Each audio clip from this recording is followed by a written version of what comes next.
திருப்பத்தூர் மேற்கு ஒன்றிய கழக செயலாளர் பெருமாள் அவர்களின் தம்பியும் தேமுதிக கழக உறுப்பினருமான ராஜா அவர்களின் மனைவியும் சுவாதி பிரவீன் அவர்களின் தாயுமான மகேஸ்வரி அவர்கள் உடல் நலக்குறைவால் இயற்கை எய்தினார். இவரின் மரண செய்தி அறிந்த தேசிய முற்போக்கு திராவிட கழக நிறுவன தலைவர் தேவதிரு கேப்டன் அவர்களின் ஆசி பெற்ற நமது கழகத்தின் காவல் தெய்வம், கழகத்தின் பொதுச் செயலாளர் வீரமங்கை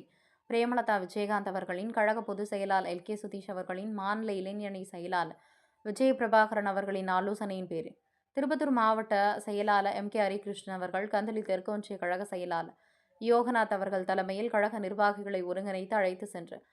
மகேஸ்வரி உடலுக்கு மலர் மாலை வைத்து அஞ்சலி செலுத்தினார். உடன் திருப்பத்தூர் மேற்கு ஒன்றிய அவைத்தலைவர் குமார், திம்மனமத்தூர் ஊராட்சி கழக செயலாளர் திருப்பதி, திருப்பத்தூர் மேற்கு ஒன்றிய கழக துணை செயலாளர் விஜயகுமார், ரமேஷ், கந்தளி தெற்கு ஒன்றிய கழக செயலாளர் ஜமால், திருப்பத்தூர் மாவட்ட கேப்டன் டிவி மாவட்ட செய்தியாளர் ரமேஷ், கந்தளி வடக்கு ஒன்றிய கழக பொருளாளர் மோகன், கந்தளி தெற்கு ஒன்றிய கழக அவைத்தலைவர்